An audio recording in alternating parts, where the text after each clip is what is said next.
this presentation was given at Drupal Camp Atlanta. It was co-presented with a colleague of, or former colleague of mine, and I'll get introduce him in a second here. But I'm JimSmith, and right now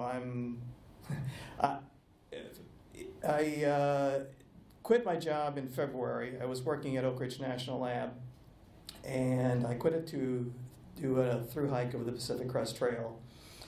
I did the first 700 miles of that, then ran into a lot of snow in the Sierra, so I came home. I will be going back to the trail at the end of this month, and we'll be doing the rest of the trail and should be finishing sometime in October. In the meantime, I kind of list myself as a freelance Drupal developer. I am not really interested in going back to work full-time, so I will be taking on freelance jobs when I get back from the trail. Anyway, as I said, I used to work at Oak Ridge National Lab. I worked with Derek, who is still there, and together we had a big project the last several months that I was there, in which we migrated ornl.gov, the main Drupal 7, at that time Drupal 7 site, to Drupal 8. The site was kind of a monster to work with. There were about 30,000 nodes, had about 1,700 users, and 800 taxonomy terms. But the worst of it probably was it had about 45 content types, which is a horrifying number, but there were several content types that were created and never actually implemented into the site, so it wasn't quite as bad as that seems. This presentation is kind of based on the experiences from that process of migrating to Drupal 8. So what I'm going to talk about today are some of the basics. Won't go into a great deal of depth on that because there are a lot of presentations already about how to do a simple migration. This is really more going to get into how to do a more difficult migration. But I will talk a little bit about the basics. I will talk about the mistakes that we made, because there were a number of them. And we also, though, came up with a few tricks and tips that we ended up employing quite a bit that helped us a lot, so I'll share those. What I'm not going to cover in this session is how to migrate from other CMSs. Obviously, that can be done, and there are a lot of things, though, that you can learn from this if what you have to do is migrating from a different CMS that will still help you. And I don't have a solution for every single migration problem. I've only done one other migration besides this one. So if you have other questions that I can't answer, I'll do my best. So let's talk about what you want to accomplish when you're doing a migration. Obviously, you're going to move the content from one version of a site to another version of a site, but you want to make it complete, right? You want to get all of your content moved over, and then you want to make it easy to do. You don't want to spend a lot of time on that, and you want to make it reproducible. And by that I mean you want to, if you have a site that is being updated while you're in the process of preparing for migration, you want to be able to reproduce that migration to get all the changes and new content that have been added to the old site. Well, unfortunately, two of these things aren't necessarily real goals or achievable. One is that you may not be able to get all of your content, or you may not want to get all of your content over, so you may not be complete. And the other thing is, it may not be easy. It should be achievable, but there are sometimes just some big hoops that you have to jump through. It all depends on the site. The one thing that seems obvious is to plan out your migration before you start. When I started the project, it had actually been started by another developer in our group, and she took a different job, and just as she was about to leave, she said, okay, here's the documentation, and a lot of it's already done, and you shouldn't have any problem. And then she left.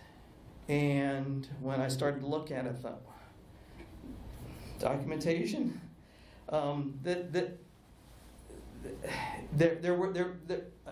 There was a little bit of spreadsheet work, but to be honest, there was not nearly enough. And that was, I won't fault her for that, because I really honestly think that a lot of the documentation that should have been done, she didn't realize when she started that needed to be done. The point here is that you really need to document every little piece of information in your site that you currently have and where that information needs to go into the new site. This is just an example of one kind of a spreadsheet, but you can see how there's information given about the type of field it is, the name of it is, really specific things that if you have these things worked out in advance, and if you have a team that everybody agrees to that, then you're helping yourself. And this is the kind of stuff that should be done before you start even pushing one little bit of information to the new site. So let's talk a little bit more about what it is you're planning. You're planning to move, what content to move and what content to ignore. And by that I mean that there's stuff on your old site that is just obsolete, or it is so buried deep in your site that nobody sees it anymore, and it's not worth it to you or anybody to have it on the new site. So don't bother with trying to migrate it. You might also be wanting to move some of your content to something like a paragraph, or you want to move your files into media entities. So these things also should be planned out. Then you may want to take advantage of this opportunity to clean up some things so that your content is presented in a more consistent way. One of the things that we discovered was that in the use of names, we sometimes had first and last name, and sometimes we had first, middle, last name, and things like that. And if you want to have those consistent, now is a great time to work on that. And then you also can take advantage of your content editor experience. And I realize that content editor experience is a back-end thing. It's a UI thing mostly. But you can think about this in your migration, because for example, how you use taxonomy terms and where they fit really kind of plays into that content editor experience. So don't just think about the content, but think about who's going to be using the content in the future, especially your content editors. All right, I mentioned a little bit about maybe that you don't want to migrate something. Well, one thing that you might not want to migrate is the configuration. You can migrate it, but if you're going to be making substantial changes to your site, there's no reason to migrate the configuration, because you're going to wind up changing it anyway. And a lot of times it's just better to set up your Drupal 8 site in some of the basic configuration first.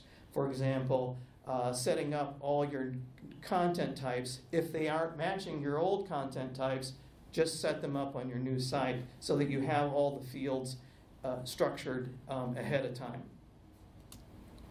Another, as I said, if it's content that nobody sees, don't bother with it. Then also, there may be content that it's just easier to copy and paste. This is only true if it's content that you know is not going to change before you go to production with your new site. Because, if somebody goes in and edits it and all you did was a migration that was a copy and paste, that's not going to help you because you won't capture those changes. But there may be a content type that only has 5 nodes, and it's a content that never changes. It may be just easier to copy and paste that, because setting up and testing and going through all the process of a migration of that content type might not be worth it when, in 20 minutes you could copy and paste everything. Here's an example of a page that was on the new site that we were working on, and the key thing here is that we had a mock-up, and what we spent some time doing, but could have spent a lot more time doing, was figuring out where all these chunks of content were coming from and where they were going. One of these great strengths of Drupal is that you are able to structure your content, you're able to use references to content coming from other places. So it's real important to know when you have mockups is to where is this content coming from, and how do I want to structure my migration so that everything winds up where it's supposed to be. This is not just a front-end thing or something that you want to wait until the content is already migrated before you start figuring out how it all fits together on a page. Another thing that you're going to be planning is how you're going to move through the migration of the different pieces of it. Your order is going to, in large part, depend on what's dependent on something else. So, as I said, you may not want to do configuration, but if you do migrate that would be one of the first things you're going to do. Taxonomy terms is probably going to be next, because you're going to have nodes or maybe other kinds of entities that are going to be referencing the taxonomy terms. Users, again, is something that content is going to be referencing, so you'll want to have those migrated pretty early in the process. If you're going to use media entities, you want to migrate the files first and then migrate them to media entities. That makes sense, because you can't have a media entity with any content if you don't have the files there first. If you're splitting stuff off into paragraphs, you're going to want to migrate that first, because then the nodes will be using those. So it all makes sense, but you want to think through this logically, and maybe there are some content types you're going to migrate first before others. One of the things that I did was I just picked some really easy, simple content types to migrate first, because that helped me learn the process. And also what I discovered is that once you have one content type migrated, then the next one, you can kind of clone that file that you used for that and build upon it, and maybe you're just changing a few field names or whatever for your next one. So in a migration, the process is pretty much the same for, doesn't matter whether it's coming from Drupal 7 or another site, it's got, you're going to have a source, and it could also be a JSON file, or it could be XML or a CSV file. It's just a collection of information that you're going to migrate to, in our case, Drupal 8. In the middle of this is some magic that happens, and that is how you get the content not only moved, but moved around so that, and massage that content so that it fits perfectly into your new site. And if you're doing the cleanup, if you're doing the fixing, that's part of that magic. The magic is really a series of processes. You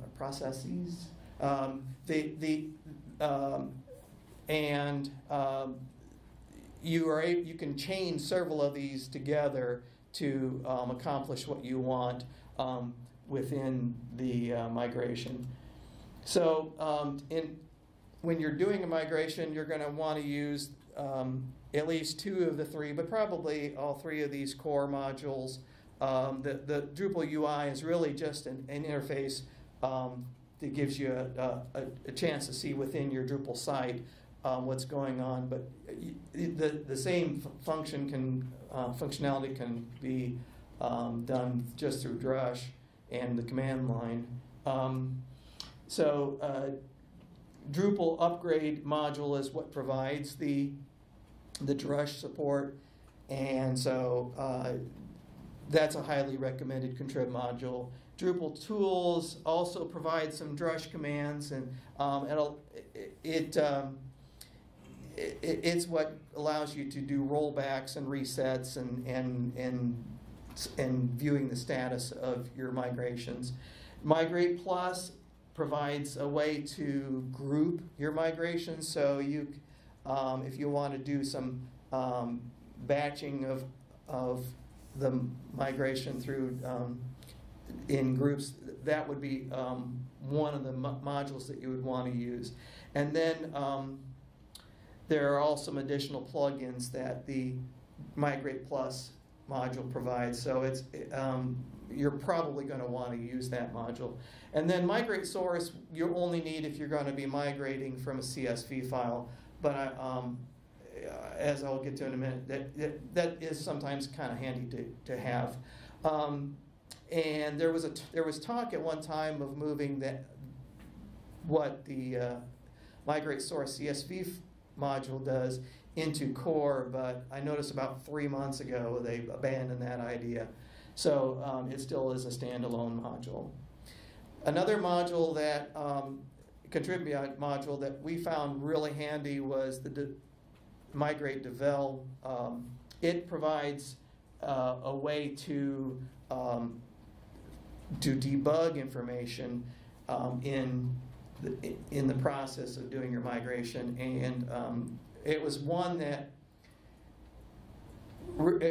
when we started using that, it was really where I kind of came up with the idea of doing this presentation in the first place, because we didn't find any documentation or anybody that had done a presentation or a blog post about using the Migrate Devel, and it was so handy that I thought this information has got to get out. Now that was a few months ago. We completed that migration project in February, was it? So, and as I said, I left in February, and I haven't really touched Drupal since I left. So I can't say if maybe there is some more information about that particular module, but that's one that I highly recommend.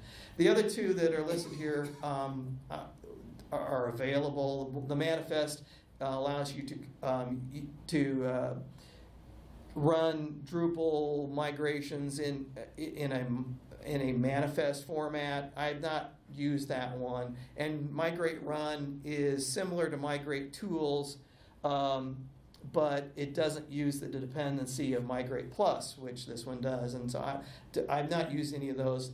I believe there are now some other Migrate modules available in Contrib, but I can't speak of those.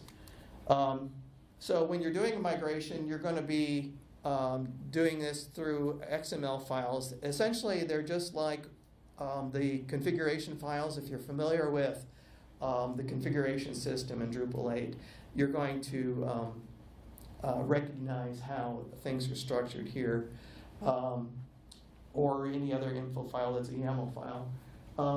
And there is generally a kind of an order to this, but it's not that critical how you order this. There is almost always at the top, but it doesn't have to necessarily be there, some metadata. The only critical information that has to be in the file is an ID, a unique ID for that file. There are some other things that are mostly for the UI, if you're using the UI within your site to track how the status of your migrations.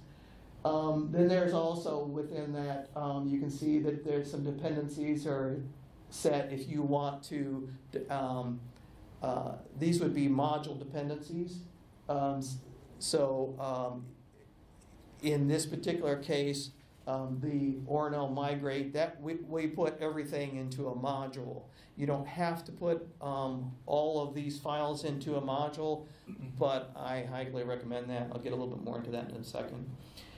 So in the next part of your YAML file is the source, where you're specifying the source, and to do that you're specifying a plugin that's used to fetch the data. Those as I said before, the source can come from another site and its database, or it can come from a CSV file or a JSON file or what have you. And the plugin itself can come from core or a contrib module, or you can write your own custom plugins. And as you will see in a minute, writing a custom plugin is not very difficult generally. So here's where in that YAML file we specified a plugin and where the content was coming from. In this particular case, since we're migrating a node from a Drupal 7 site, we're using the D7 node plugin, which is coming from core, and the node type is called capability ORNL, and that's the machine name for the content type on the D7 site. So then, as I mentioned about the magic that happens in this migration, that's the process, and you're going to be using a series of plugins here, and they can do copy data, all these different methods of importing or manipulating the data and cleaning it up or ignoring it under certain circumstances. And you can chain these together so that you're checking to see if some data exists, and if it doesn't exist, then provide some default data for it. And if it does exist, do this to it or do that to it. That's what I mean by chaining them together.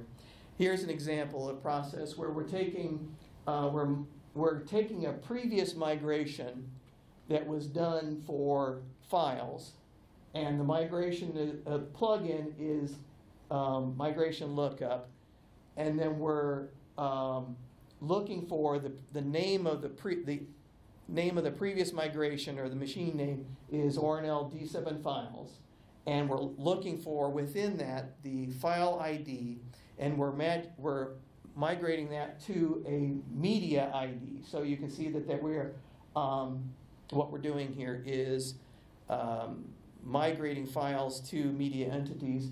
Then the skip on empty is another plugin. I don't recall where that's coming from. I think that might be coming from Migrate Plus. It doesn't really matter. You don't have to specify where it comes from as long as it exists. You just give it the name of the plugin.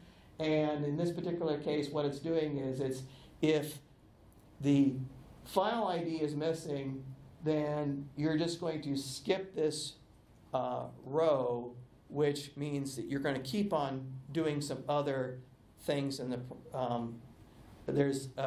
you're going to skip this row entirely. So that means you're going to not create a media entity for because there's no file ID for that particular row. There's two ways to there's two methods that you would have to specify, one or the other. The other would be process, where you want to keep the migration going because there's other things that are going to be happening, and that would be method process. So then you're going to tell it where is this going to live on the D7 site, and again you're going to be using a plugin, and the kind of plugin depends on the entity that you're creating. So if it's a node or a user or what have you, you're specifying a plugin for that. And then you're also if it's a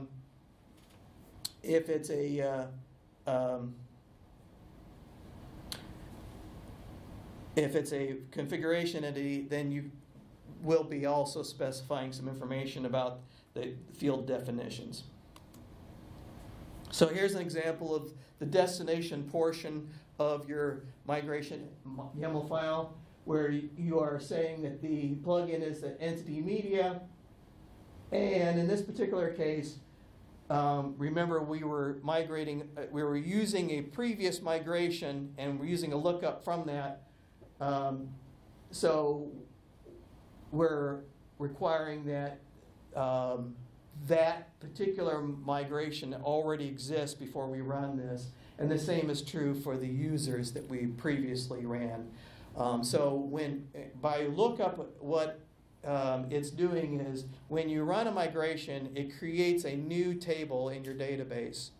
And so now when you run another migration, either the same one over again, or if you're running a new one in which it's a dependency, it's looking up that table that's now in your new database. One of the ways in which you will be running a migration is by connecting to the database of your old site. And if that looks familiar, it's because you've seen something like that in the settings.php file. That's exactly what it is. You're just adding a new entry for your old site so that you're connecting to two databases, your old site and your new site. But you may also want, as I said before, you may also want to use a CSV file. And in some ways, this is really handy to do because it does several things. For one, it allows you to see all your data at once. You know, if you're dealing with tables, a lot of that data may be scattered over several different tables. And so tracking it down may be a little bit difficult, whereas if you put it into a spreadsheet, you can have it just different columns that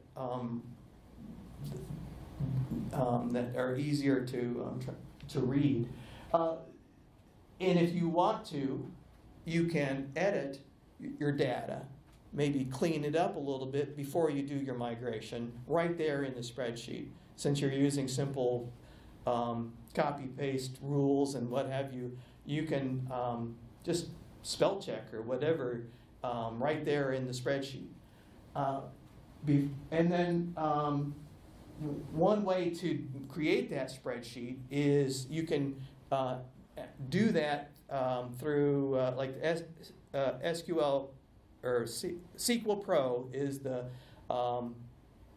Mac OS application that I typically use for any database work. And one of the functions that you can do with that is you can do a custom query within that and create a spreadsheet out of that. So if you have some kind of complicated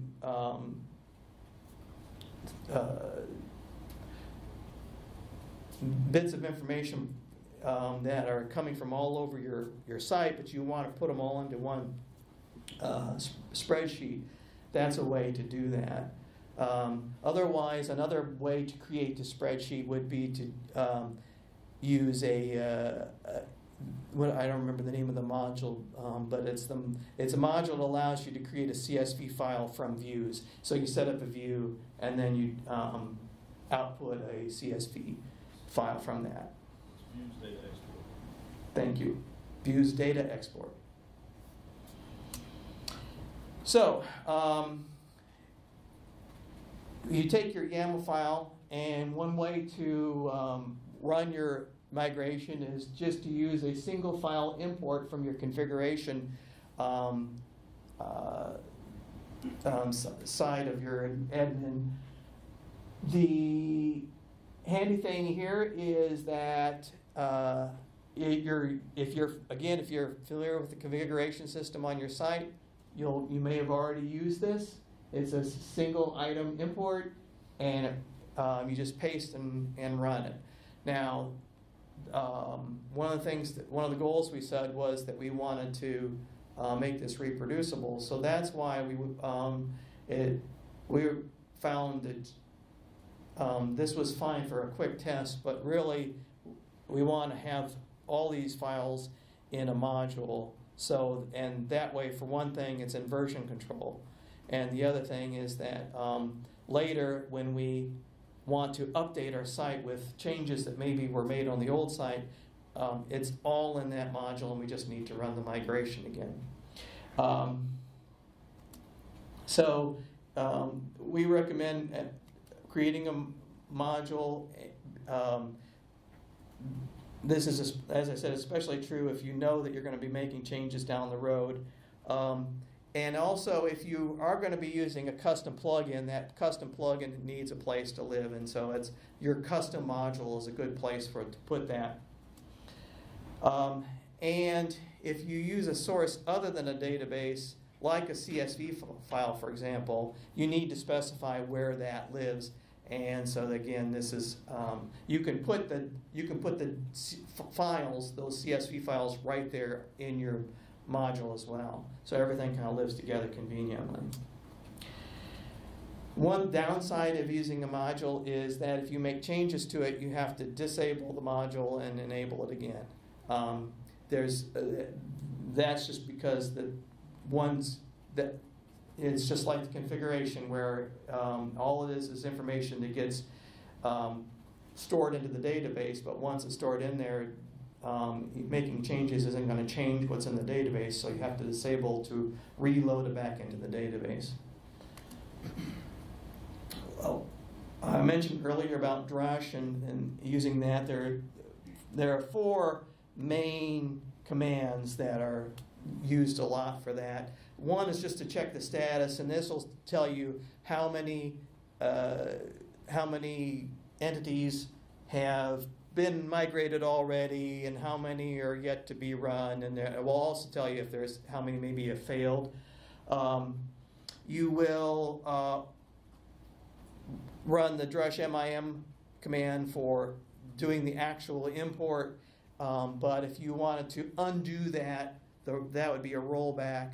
And a reset is where when something gets hung up and you need to kind of clear the deck. So that's not the same as a rollback. There are also some flags that you can throw in, and 2 that we found were handy were the ID list, in which you're giving a specific ID to a specific entity. So, for example, in this case where we're migrating nodes, the ID of the node on the Drupal 7 site is given, so only that migration is run of that particular node. And another way to do something similar is to limit it to 10 nodes or however many you want, and that way you're not, if you've got several thousand nodes that you're having to migrate, but you're just testing right now to make sure that everything is going where it needs to go, you don't want to have to run all of them out at the same time. So these are ways to limit that. We found that having SQL Pro open as we were migrating and testing was pretty much a requirement, because we were constantly tweaking and changing that YAML file and running small tests. And the only way to really see, well, I shouldn't say the only way, there was 2 ways, and this is one of them, is to actually look at the database and see if data was showing up where we would expect it to be. Also, by looking at our source to see where that data was coming from, and this was, even though there were ways in which you could, for example, you could get the field name from your site, you could, looking at it actually from the database was really helpful, because there are some things that you don't necessarily see on your back end. Another example here is you can get things like the user ID that you may not, well, I guess you could see that on, but anyway, again, the point being that the database was real handy to have, and using SQL Pro made that especially easy. When the migration is running, it will create another table for messages. If there are errors, those errors will be printed in that message table. And that's the really the best way to know if there is an error. You may get a quick printout on your command line, but this is to track down how many errors there actually were in a batch. And you can see that for each, on the left here, that for each migration file, a message file table is created. As I said, testing like with one node at a time is very handy. So this, if you're looking for a specific node, sometimes it's good to go to the database, because maybe what you're testing is content from a field that has a specific characteristic. If for example, if it was a location, sometimes the location name is the city and country, and at other times it's the city and state, and sometimes that state is a two-letter name, and sometimes abbreviation, and sometimes it's a full name. And if these are important things to you that you're trying to clean up for consistency or whatever, and you say you want to find an example of a node that has a city, state, and the state is an abbreviation, this is a handy way to find the node ID of one that matches that, and then you use that for your testing. So I mentioned earlier about the Devel, the Migrate Devel module, and the main reason why this is so handy is that, as we know, any development that we may have done in Drupal, Drupal loves arrays. And so you don't get a chance to see the arrays if you're looking at the database. The Devel module lets you see how the content is structured in the array. And so in this particular screenshot, we're seeing the array of the source, and you can see where there's some things that are missing, and you may not have a full view of without the help of the Devel module. It also is showing you the destination. So if your migration is running and you're not seeing something, migrate over. Everything's going over but the body field or whatever. This maybe helps give you a clue as to what's happening. This is an example of something that you wouldn't see if you're looking at the database, where there's output is trying to put out an array, but there's no content there. So this gives you a chance to figure out, did I set up my migration to create that array, but there really wasn't any array there, or what did I do? So these are things that you might not have seen without the help of this module. So I promised that there'd be a few more tips, and so here are a few. One is what I call it is let Drupal be Drupal. I mentioned I had two migration projects. One was this big ornl.gov project, but the other one was kind of a weird one where the client had lots and lots of flat HTML that they wanted into Drupal. And they didn't really so much want the structure that Drupal allows you to do, except that for future nodes or future content, they wanted the simplicity of using a WYSIWYG to create the content. But all this old content was created in either WordPerfect or Word and different versions of it, and then output it in, as HTML.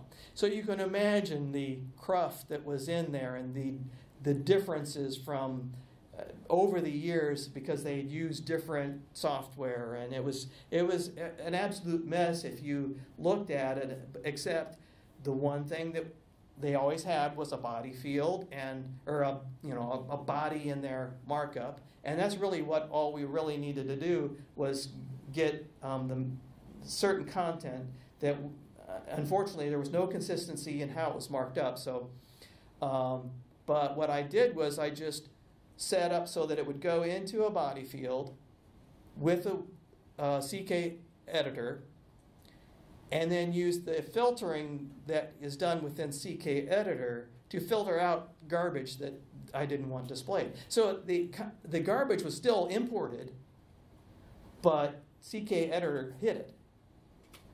And that was good enough for our purposes, because it was just old legacy content that we just wanted to look semi-presentable.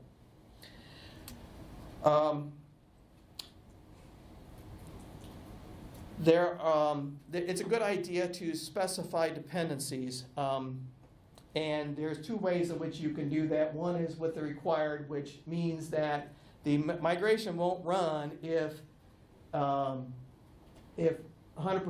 of the content that you're referencing hasn't already been migrated. This is where you've run a previous migration and now you're doing a lookup. So if 100% of the content isn't migrated, that won't work. But optional is, okay, some of it's migrated and some of it didn't, or there didn't exist, that's okay, let it pass. But specifying your dependencies is a good idea, because it prevents you from thinking that you've run all of your content through and discovered that you left out some content, and if you don't specify a dependency this way, it may let that pass without your knowledge. Just like any programming, if comments are really handy not only for future developers, but just for yourself, just as a reminder, hey, I need to still do this. Or in this particular case, I commented out the paragraph video part of this because I was running into a problem elsewhere, and I wanted to kind of separate out and not get confused that maybe I had two errors going on. I wanted to focus on one thing. So and in my testing, I just commented out stuff that I didn't want to deal with right now. Another thing that we did was we made a fair amount of use of pseudo-fields, and this is something that there wasn't a lot of mention of this in the demos and blog posts and stuff that there was a little bit of mention of it, but we found we actually use this quite a bit, this technique, where what you're doing is you're migrating the content first to a pseudo-field where you're running some of your magic and some of the processes, and then you call that pseudo-field into the real field that you want to do. There were a few times, I mean, you may wonder, well, why did you need to do that? Well, there are some times when the data just needs to be parsed certain ways, or it's being combined in ways that it'll end up in an array, for example, when you don't want it in an array, and we just found that that technique was real handy to have. One of the ways in which we did that was to overcome a limitation with the skip on empty plugin. We discovered that the skip on empty fails if the content is in an array. It's expecting a single value, And so we had to first put it into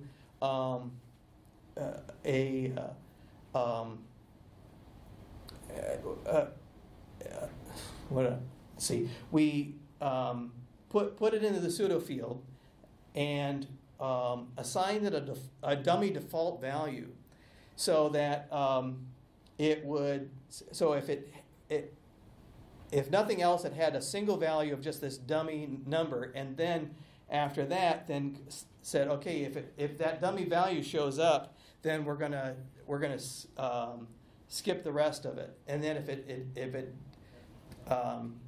that does exist, then, or I mean, if it doesn't exist, it has a real value, then we're gonna map a new value to it. So the static map plugin is used quite a bit.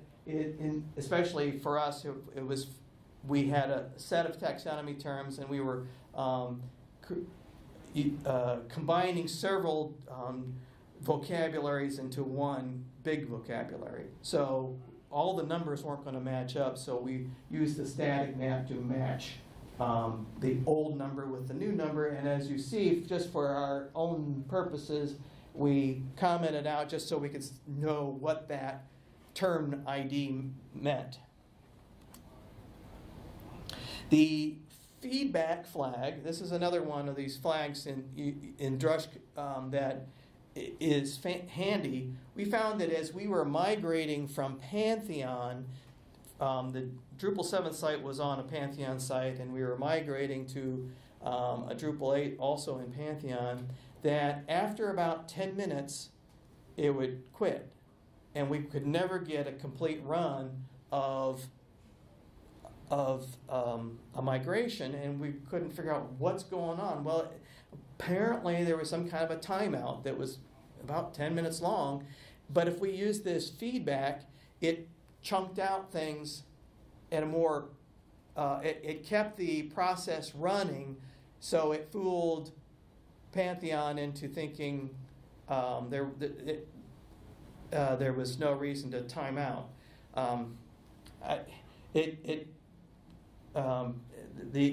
Apparently it doesn't like these remote execution,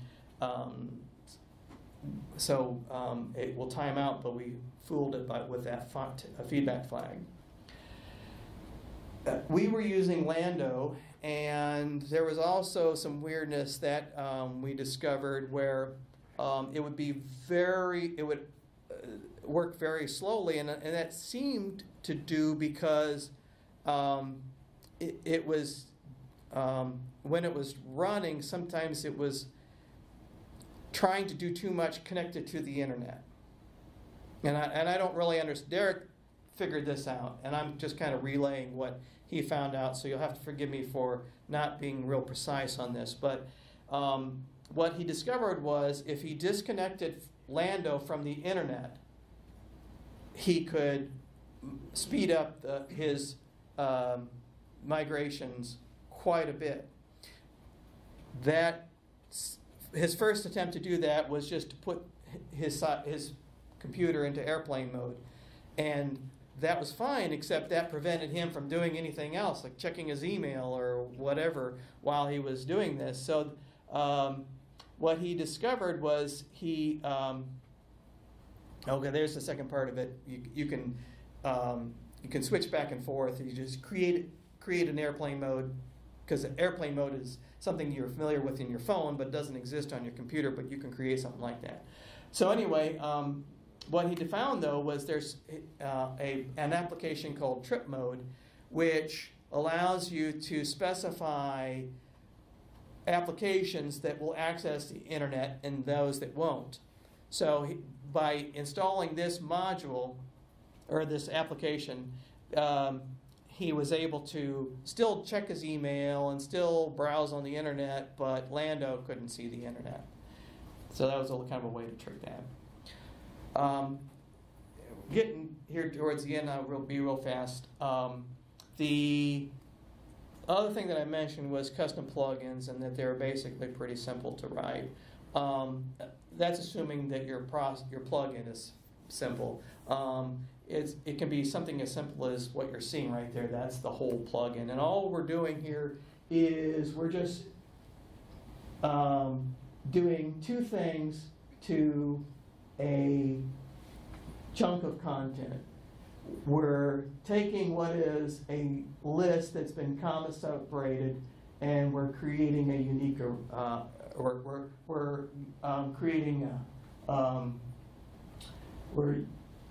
we're converting it into an array and then removing duplicate items. There is a core, I think it's core or function or plugin, I should say, that's called callback, and it will allow you to use a PHP function, but it will not allow you to have any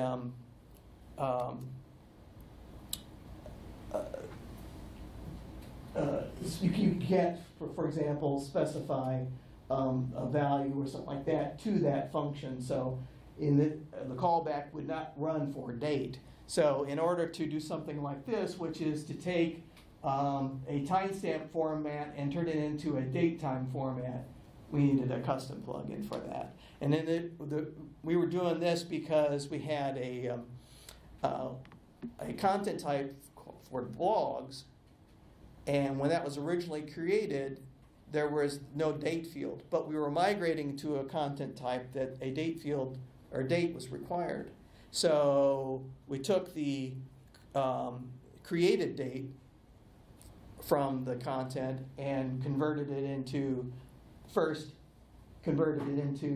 the date time format, and then piped it into the date field of the new content type. So then, well, you're using your new plugin just like you would any other. You're just telling, here's the plugin that I'm using, and I'm going to take the created field and plug it into the news date field of the content type. I'll run through this real quickly, but this is kind of similar to what I was talking about, where there's the static plugin will not set a static value when the source is empty. It will allow you to ignore one or something. So what we did was we created a new plugin that resolves that problem. And here's another example of something that we did where we wanted to clean up the differences between, we had the original site had a first name, middle name, and last name, but when the new site just had a name field, and when we tried to marry the names together, we would get extra spaces if there was no middle name. So this was a way of just searching through the content, adding a little caret wherever there was a space, and then stripping out the spaces and adding a single space. Just little tricks like that are sometimes what you have to do just to clean up your content. This is where we were combining 48 taxonomy terms into a pseudo field, and then detecting if the default value it existed, and if it did, we wanted it to have a default value, and if it were that, we would do one thing. And again, these are kind of crazy examples, but those were the kind of things that we had to do. Here's another one where this plugin was not much, but it saved us a ton of work because it just goes through this comma delimited list, converts it to an array, and then removes duplicate items.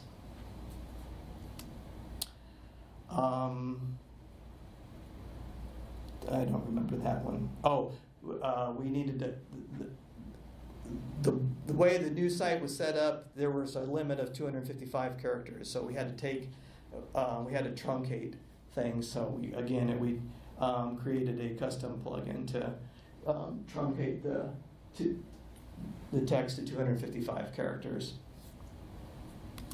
So those are just some quick examples of things that we had to do, and the point being, they're not that complicated, except they require lots of testing and lots of understanding of your content. And so if you have the right tools, you can do that. Corey, you have a question? Were you able to maintain or keep or migrate over the revision tables? The provision tables. Revision. Revision, yeah. Okay, sorry.